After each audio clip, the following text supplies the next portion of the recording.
Hi guys, আজকে অক্ষয় তৃতীয়া।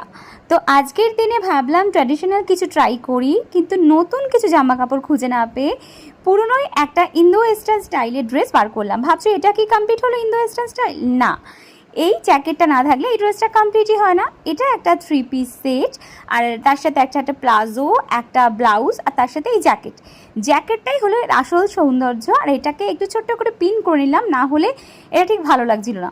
আর এই যে অল ওভার কাজটা দেখছো, এর জন্য আমার এই জ্যাকেটটা ভীষণ পছন্দের।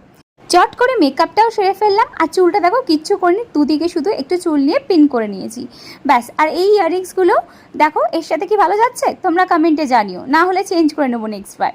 তো আর ভাবছিলাম কি করা যায়, টিপ না পড়লে ঠিক এই সব সাজ কিন্তু কমপ্লিট হয় না, তাই ছোট্ট একটু টিপ কিন্তু মুখের সৌন্দর্যটাকে অনেকটা বাড়িয়ে দেয়। আর এই ফ্লেয়ারটা জাস্ট দেখো, একদম ময়ূরের মতো, তাই না? চলো আমি রেডি, পরের ভিডিওতে দেখা হচ্ছে।